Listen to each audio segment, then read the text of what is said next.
Hello class 8 এর বন্ধুরা, তোমরা কেমন আছো? আশা করি তোমরা প্রত্যেকেই ভালো আছো। দেখো, আজকের এই ভিডিওর মাধ্যমে আমি আলোচনা করতে চলেছি তোমাদের লেসন 10 অর্থাৎ দ্য টেলস অফ চাইল্ডহুড। ঠিক আছে, শৈশবের গল্প। দেখো, এই যে শৈশবের গল্প যে টাইটেলড যে লেসনটি রয়েছে সেটি লিখেছে কি রোয়াল্ড ডাল। ঠিক আছে, দেখো আজকে কিন্তু আমি ইউনিট 1 নিয়ে আলোচনা করব। তো ইউনিট 1-এ প্রবেশের পূর্বে চলো লেখক সম্পর্কে দু এক কথা আমরা জেনে নেব। দেখো, রোয়াল্ড ডাল উনি কিন্তু একজন British novelist, short story writer, poet, fighter pilot এবং স্ক্রিন রাইটার ছিলেন। দেখো, উনি জন্মেছিলেন কবে না তো 1916 সালে এবং মারা যান 1990 সালে। দেখো, একাধারে উনি কিন্তু ব্রিটিশ একজন উপন্যাসিক ছিলেন, ছোট গল্পকার ছিলেন, কবি ছিলেন এবং ফাইটার পাইলট ছিলেন। সঙ্গে সঙ্গে আরও ছিলেন কি না তো চলচ্চিত্র লেখক, স্ক্রিন রাইটার। তার যে নোটেবল যে রাইটিংস তার মধ্যে কী কী রয়েছে না তো giant peach, Charlie and the chocolate factory, Matilda, the witches and George's marvellous medicine, এইগুলি। দেখো, এই যে আলোচ্য যে টেক্সট যেটা আমরা পড়তে চলেছি তার কিন্তু একটা অটোবায়োগ্রাফি রয়েছে যেটা হচ্ছে টেলস অফ চাইল্ডহুড। সেখান থেকে কিন্তু কিছু পোর্শন তোমাদের পাঠ্যাংশ রূপে কিন্তু নেওয়া হয়েছে। ঠিক আছে, চলো এবার ইউনিট 1টা আমরা দেখে নেব। দেখো, মাই ফাদার। দেখো, মাই দিয়ে শুরু হয়েছে। দেখো, মাই ফাদার বলতে লেখকের বাবার কথা বলা হয়েছে। ঠিক আছে, দেখো রোয়াল্ড ডালের কিন্তু বাবার কথা বলা হয়েছে, যার নাম কি কি বলছে না তো হ্যারোল্ড ডাল। দেখো কি বলছে, মাই ফাদার হ্যারোল্ড ডাল ওয়াজ আ নরওয়েন। বলছে উনি কিন্তু দেখো নরওয়েবাসী ছিলেন।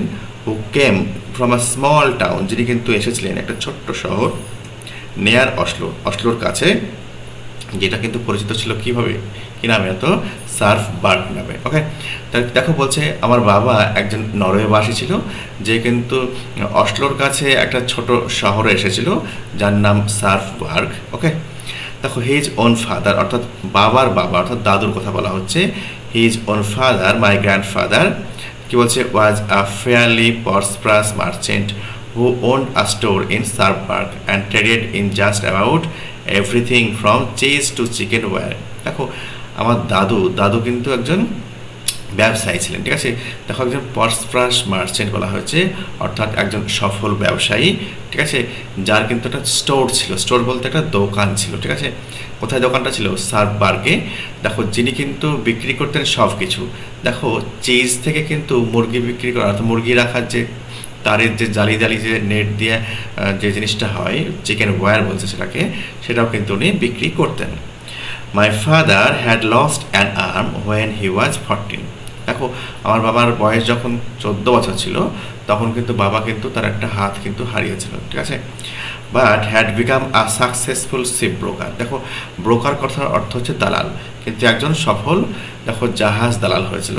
দেখো, জাহাজ দালাল কি বা কাকে বলে আমরা কিন্তু পরের লাইনে জানবো। Ship broker is a person কি বলছে জাহাজ দালাল হচ্ছে এমন একটা ব্যক্তি হু সাপ্লাইজ যে কিন্তু যোগান দেয় the ship with everything it needs অর্থাৎ জাহাজে যা কিছু প্রয়োজন সব কিছু কিন্তু যোগান দেয় when it comes into port.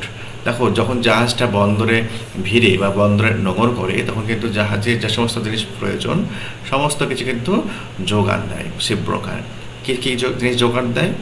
Fuel and food, ropes, paint, soap, towel, কি বলছে hammers, nails and thousands of other little items. কি বলছে? দেখো, জ্বালানি, খাবার, দড়ি, তো কি বলছে পেন্ট, রং দেয়, সাবান দেয়, তোয়ালে দেয়, হাতুড়ি দেয়, পেরেক দেয় এবং কি বলছে হাজারো এরকম ছোট ছোট জিনিস কিন্তু প্রোভাইড করে। দেখো, a ship broker is a kind of enormous shopkeeper for ships. কি বলছে? শিপক জাহাজ দালাল হচ্ছে একটা বৃহদাকার একজন বলছে যে দোকানদার যে কিনা জাহাজের জন্য মালপত্র সাপ্লাই দেয়। ওকে, এনারমাস কথার অর্থ হচ্ছে বৃহৎ। Okay, and by far most important item he supplies to them is a fuel on which the ships engine run in those days only coal. কি বলছে? দেখো, জাহাজের যে মুখ্য জিনিস কি বলছে যেটা হচ্ছে ইন্ধন, ঠিক আছে, ফুয়েল, সেটাও কিন্তু প্রোভাইড করা হয়। তৎকালীন সময় কিন্তু জাহাজ কিন্তু কয়লাতে চলতো, সে কয়লাও কিন্তু যোগান দিত। দেখো, he set up ship broker firm. Firm মানে কি? এখানে আড়তকে মিন করা হয়েছে। উনি কিন্তু জাহাজের জন্য একটা আড়ত কিন্তু সেট আপ করেছিলেন, স্থাপন করেছিলেন কোথায় দেখো Cardiff of South Wales, South ওয়েলসের কার্ডিফে। My father met my mother Sophia কি বলছে ম্যাকডালেন হাসেলবার্গ। দেখো বলছে আমার মা যে হচ্ছে সোফিয়া ম্যাকডালেন হাসেলবার্গ, তার সাথে আমার বাবার দেখা হয়েছিল ডিউরিং দ্য সামার অফ 1911, 1911 সালের এক গ্রীষ্মকালে আমার মায়ের সঙ্গে দেখা হয়েছিল। And were married soon after, এবং তারপরেই কিন্তু তারা কিন্তু বিয়ে করে নেন, ঠিক আছে।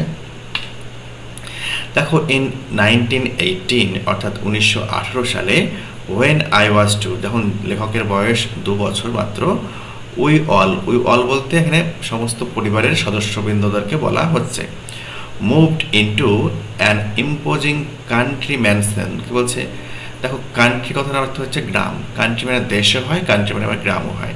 তো আমাদের দেখা বলছে পরিবারের সকল সদস্য গ্রামের একটা অট্টালিকায় আমরা চলে গেলাম, মুভ করলাম। কোথায় ছিল অট্টালিকা? বিসাইডস কি বলছে beside the village of Radyr about 8 miles north of Cardiff. দেখো কার্ডিফ থেকে 8 মাইল উত্তরে একটা গ্রামের একটা অট্টালিকায় আমরা সবাই কিন্তু শিফট হয়ে গেলাম। আই রিমেম্বার, আমার মনে পড়ে, ইট কি বলছে as a mighty house with turfs on its roof. কি বলছে with majestic lawns and terrace all around it. দেখো আমার বেশ মনে পড়ে এই বাড়িটা কিন্তু যথেষ্ট বড় ছিল, ঠিক আছে। মাইটি কথার অর্থ হচ্ছে শক্তিশালী, এখানে কিন্তু বড় অর্থে ইউজ হয়েছে। উইথ কি বলছে মাইটি হাউস উইথ টারেটস, যার কিন্তু ছাদের উপরে ছিল কি, এটা তো গম্বুজ ছিল, ঠিক আছে, অন ইটস রুফ, ছাদের উপরে। With majestic lawns and terrace, দেখো যার কিন্তু কি বাড়ির চারিদিকে কিন্তু দেখো রাজকীয় কিন্তু বাগান এবং চাতাল কিন্তু ছিল। দেখো ম্যাজেস্টিক বলতে রাজকীয়, ঠিক আছে, বাড়ির চারিদিকে কি বলছে এত রাজকীয় কিন্তু বাগান ছিল, ঠিক আছে, এবং ট্যারেস চাতাল ছিল। দেখো there were many acres of farm, কি বলছে অ্যান্ড উডল্যান্ড। দেখো অনেক একর কি বলছে এত গোড়াবাড়ি ছিল এবং কি বনভূমি ছিল, উডল্যান্ড বলতে বনভূমি। And a number of cottage for the staff, এবং বেশ কয়েকটা কুড়ে ঘর ছিল স্টাফদের জন্য। ভেরি সুন, খুব শীঘ্রই, দ্য মিডোজ, মিডো বলতে দেখো ঢেউ খেলানো ঘাসের জমিকে বলা হয়ে থাকে Meadow. Were full of milking cows, দেখো খুব শীঘ্রই ওই ঘাসের জমিতে কিন্তু ভরে উঠেছিল কি, এরা তো দুধেল গায়ে, অর্থাৎ ঘাসের জমিতে দুধেল গাইতে কিন্তু ভরে গিয়েছিল। And the sides were full of pigs, দেখো এবং কিন্তু কি শুয়োরে ভরে গিয়েছিল। And the chicken run was full of chickens, এবং দেখো মুরগির যে স্থান, মুরগির যে খামার, সেটা কিন্তু মুরগির কিন্তু ভরে উঠেছিল। There were several horses for pulling the ploughs and hay wagons, কি বলছে অনেকগুলো কিন্তু ঘোড়া ছিল, ঠিক আছে, সেভারেল বলতে অনেকগুলো। কেন? ফর পুলিং দ্য প্লাউজ, দেখো নাঙল টানার জন্য, এবং হে ওয়াগনস অর্থাৎ খড়ের যে গাড়িগুলো ছিল সেই গাড়িগুলোকে টানার জন্য কিন্তু ছিল। And there was a প্লাউম্যান and a কাউম্যান, দেখো হালধর এবং কিন্তু রাখাল ছিল। দেখো প্লাউ মানে কি হালধর, প্লাউম্যান যে হাল দেয়, অ্যান্ড কাউম্যান মানে এখানে রাখালকে বোঝানো হয়েছে, ঠিক আছে, বলছে একজন হালধর এবং একজন রাখাল ছিলেন। অ্যান্ড আ কাপল অফ গার্ডেনার্স, এবং দুজন কিন্তু মালি ছিলেন। And all manner of servants in the house itself, এবং আরও সমস্ত ধরনের যে চাকর বাকররা কিন্তু ওই স্টাফদের হাউসেই কিন্তু থাকতো। এই হচ্ছে টেক্সট। চলো আমরা এই টেক্সটের রেসপেক্টে যে সমস্ত প্রশ্নগুলি রয়েছে এক এক করে দেখে নেব। দেখো প্রথমেই রয়েছে রিয়ারেঞ্জ, ঠিক আছে, রিয়ারেঞ্জটা দেখো এইভাবে কিন্তু আমাদেরকে সাজাতে হবে। দেখো প্রথমে যে লাইনটি রয়েছে সেই লাইনটির টেক্সটে কিন্তু রুল পেন্সিল দিয়ে দাগিয়ে নেব, ঠিক আছে, প্রত্যেকটা লাইন কিন্তু আমরা রুল পেন্সিল দিয়ে দাগিয়ে নেব। এবং যে লাইনটি আগে হয়েছে সেটি 1, যেটি তারপরে হয়েছে সেটি 2, এইভাবে কিন্তু দেখো একের পর এক সাজিয়ে নিলে কিন্তু রিয়ারেঞ্জটা কমপ্লিট হয়ে যাবে। চলো আমরা অ্যাক্টিভিটি 2 এবার দেখে নেব। কি বলেছে, complete the following sentences with the information from the text. দেখো টেক্সট থেকে তথ্য নিয়ে কিন্তু এই ডটেড পোর্শনগুলি বা ব্ল্যাঙ্ক পোর্শনগুলি কিন্তু আমাকে ফিল আপ করতে হবে। দেখো সেন্টেন্সের যে পোর্শনটা লেখা রয়েছে সেটাকে বাদ দিয়ে বাকি পোর্শনটা ফুল স্টপ অবধি লিখে দিলেই কিন্তু হয়ে যাবে। The narrator's grandfather was a fairly prosperous merchant, দেখো একজন সফল একজন ব্যবসায়ী ছিলেন। মার্চেন্ট মানে যে ব্যবসায়ী বা সওদাগর।